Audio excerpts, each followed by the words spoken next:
obviously it changed you, your experience, your few years of experience in the convent.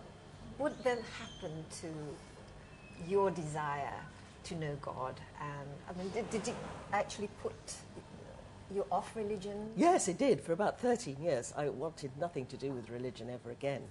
I used to look at people reading books about religion on the train and shudder. Never did I think that I'd be writing some of these books. But I had a series of career disasters. My plan was to become an English literature professor teaching in a university, but I failed my PhD with great scandal at Oxford. Because of my background, I'd written my first book by that time, which was about my time in the convent, and somebody at the new Channel 4 station in the UK saw me publicising my book and asked me if I'd like to write and present a 6-part documentary series on St. Paul. What was your reaction? Of course. I mean, I was unemployed. I mean, you You didn't think, oh God, it's religion. I thought, look, beggars can't be choosers. And I was working with an Israeli film company in Jerusalem, and that changed things for me considerably. For one thing, I was having to learn a lot of history at the time, but I also got to know about Judaism and Islam. I knew nothing about Judaism. I thought of it simply as a sort of prelude to Christianity, and I'd never given Islam a thought. But when you're in Jerusalem, where you see the presence of these three faiths is very strong, and they're jostling sometimes uneasily at the same sacred sites, you realize not just the differences, but also the connections between them. Karen's spiritual search became a quest that gave birth to many books.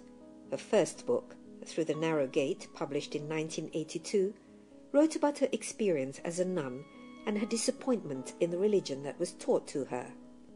But it was not until her book A History of God came out, in which she traces the history and evolution of the 5 major religions, Judaism, Christianity and Islam, as well as Hinduism and Buddhism, from their early beginnings up to the present day, that she received international acclaim and recognition for her scholarly work.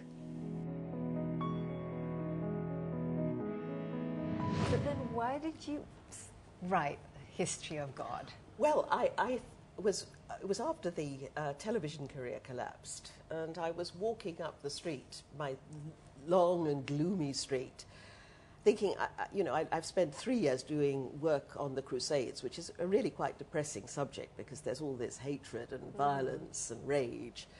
And I thought, it would be nice to do something that would bring the 3 monotheisms together. And what they've got in common is God. So why don't I do a history of the idea of God and the experience of God and what that meant? Now, I had thought that at first this would follow the rather cynical line of its predecessors. I expected to find that people rejigged their theology to suit the times, and it was all rubbish anyway.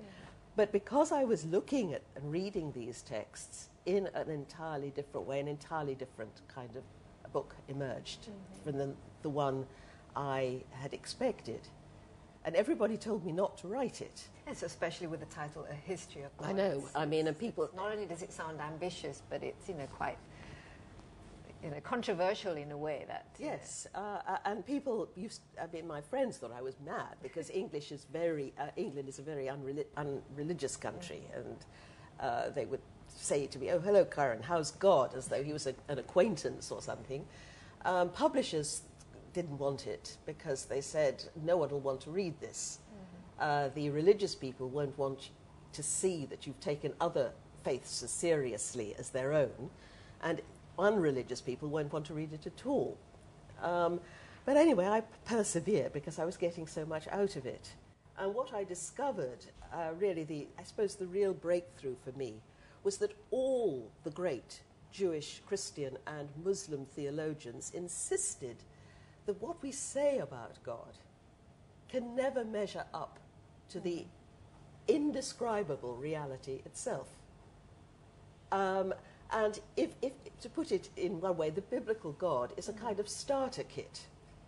And then you go on and you take your idea of God and realize, see through it, use it as a symbol, as a springboard, if you like, to jump into something that is entirely beyond words and thoughts.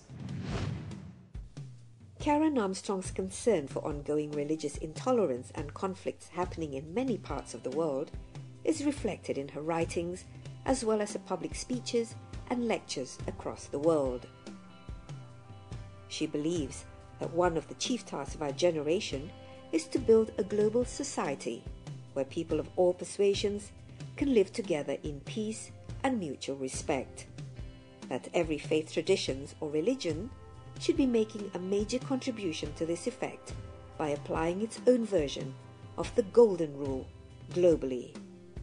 The rule to treat other people only in the way that we want to be treated ourselves.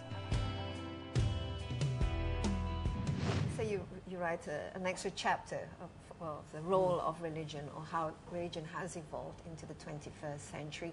What is the future of God and religion? I'm amazed that people read these books. They're not easy. And so I think there is a searching. And people look very relieved sometimes when I say that, the biblical God is only to start with, or that we can't say what God is, or that I can't pray. People really you hear almost a sigh of relief in the hall. Americans are very religious people. I speak to Americans very differently from the way I would speak at home in England. In England, people think it's frightfully interesting what I'm saying, but I might be talking about the mores of some ancient Polynesian tribe, No relevance. No, it's fascinating stuff, they'll say, but the Americans, it means something to them, it hits them there. But I think there is a hunger out there, and I think the fact that people are reading shows that there's people out there are searching, and that's a good place to be in.